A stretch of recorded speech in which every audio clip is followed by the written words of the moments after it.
What's up, I'm Egomi, and today's tutorial is on mixing guitars. A lot of you guys know I put out guitar sample packs, and I wanted to show you guys how I create the tones that I create. Alright, so I recorded two guitar parts, a clean one and a distorted one, and I'm going to show you techniques that I use to mix both. The first one is the clean one. I'll play it right now.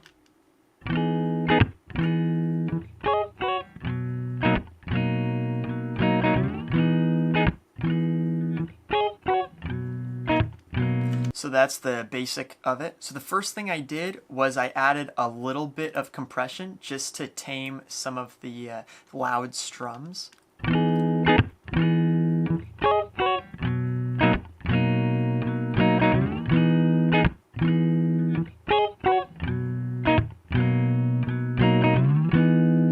So I'm only cutting maybe 2 to 3 decibels worth, and I honestly could probably even do a little bit less and it would be fine. It really just depends on how it's going to be used in the song. The next thing that I did was I added an EQ. I'll show you right here. There's a lot going on, so I'll turn all these off and I'll show you one by one. So the first thing I did was I added a high pass filter. So all that does is it cuts out the real lows, so I'll play it.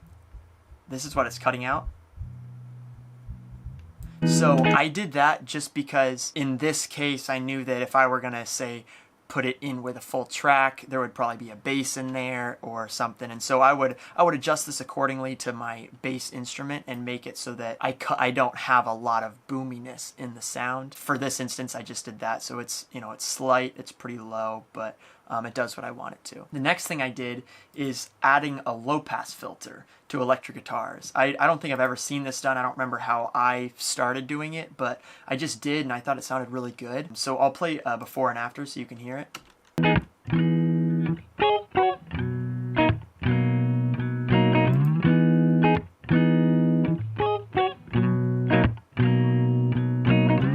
So this is purely creative.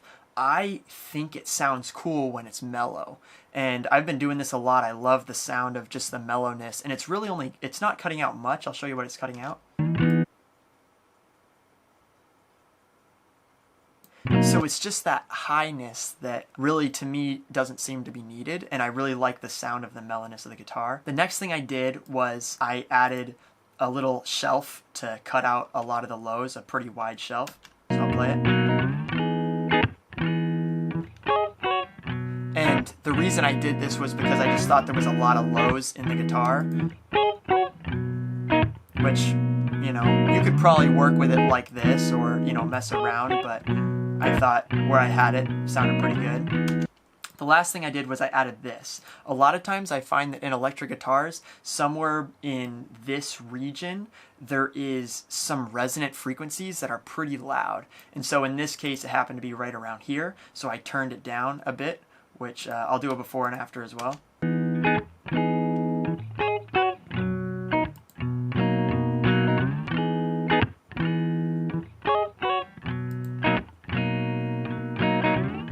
And sometimes it sounds cool to keep in, so that's another thing to keep in mind is you could decide, you know what, I like that sound in there, but you know, in this case I wanted to turn it down. Then this next thing is something that I do a lot when adding guitars is I'll add some sort of chorus or maybe a stereo widening effect or some sort of modulation just to make it not seem mono.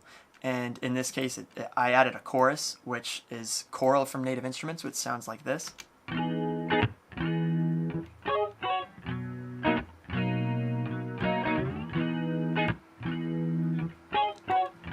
Before. And it's so smooth. I just love the smoothness of it. It sounds really good. Now the next thing I did was I added another compressor, which is a waves compressor. Sorry that it looks like this. I've just been having some setting problems in Cubase, but it's waves, our compressor, the standard waves compressor, and it just sounds like this. So this compressor just really flattens it. There's really no dynamics at all. And you don't always necessarily want to do that, but in this case I did. And I think a lot of times having that control just gives you the freedom and flexibility to be able to add more things without something getting in the way or something. So in this case, I did this to really squash the guitar and take out all the dynamics of it. But sometimes you don't want that. A lot of times you don't want that. In this case, I did. And the last thing I did was I added this thing called Radiator, which is just like a preamp plugin, I think, or like a distortion. And I thought it sounded pretty cool. It just adds a little bit of warmth to the sound. So in total, it sounds like this.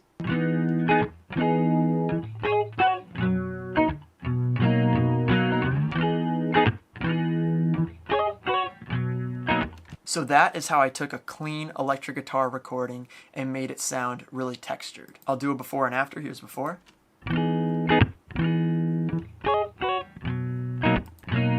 After. And I think that sounds really smooth. All right, so now on to the distorted guitar, which sounds like this.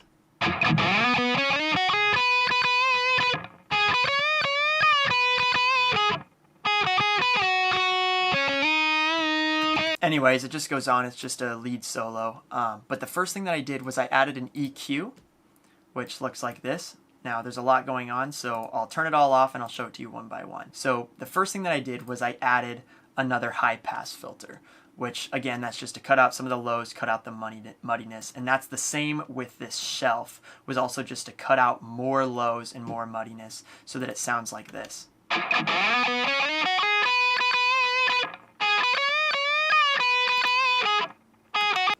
So even though it doesn't maybe sound as good now, it'll sound better once I show you all of this and once I fit it in with the other guitar. So there's also a lot of highs. So I took out some of the highs with this high shelf.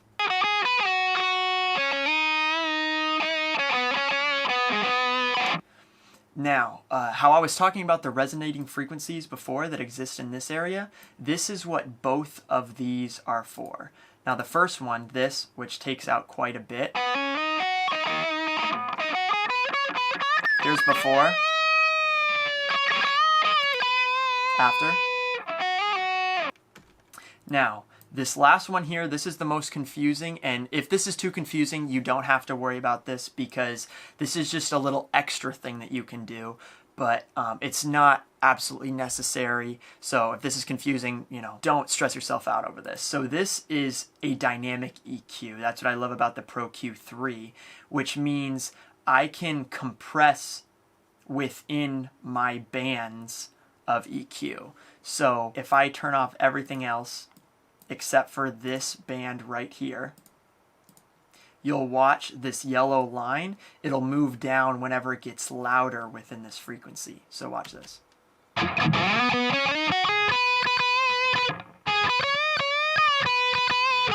So what that does is it allows me to control whatever is in this frequency right here. So it just turns down whenever it gets really loud in this frequency, it turns it down. So how that sounds before and after, I'll show you right now.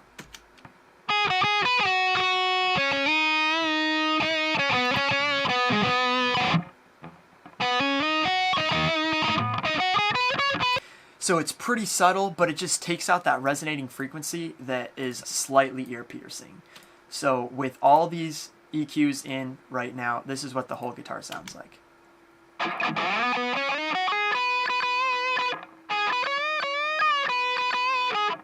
So it moves it back in the mix a little bit once it's in a mix. Of course, it's soloed right now. But it takes out a lot of the lows, it takes out a lot of the highs, and it sounds a lot more like a lead. The next thing I did, which this was purely creative, is I added a cloner, which essentially just duplicates. It's like a doubler, essentially. So it makes it sound like this. Before. After.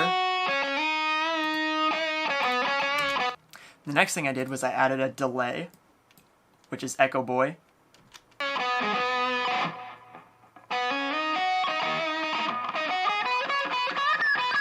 And the last thing that I did was I added a reverb.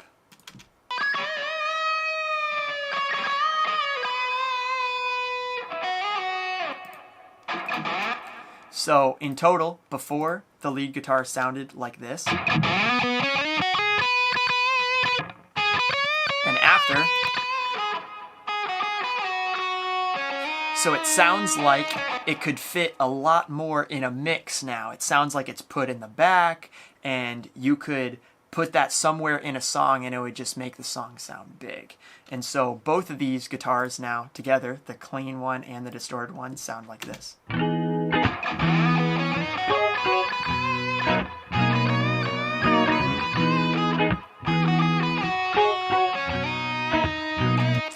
So I hope that you learned something from this. I know there's a few different techniques that I showed you guys that hopefully you can apply whenever you're mixing electric guitars. Also, if you like my guitar sounds, be sure to get my sample packs. I have a couple guitar loop packs as well as an organ loop pack. I'll link it below. And definitely let me know if you guys have any other tutorial ideas. I know some of you guys have given me some and I'm working on them right now, so hopefully I'll be getting them out soon. I'll be making a video on my template and a few other breakdowns of different tracks that I have. But let me know what else you want to learn and I'll be more than happy to make tutorials of them. So I hope you guys learned something. Be sure to like and subscribe and I hope you guys have a good day.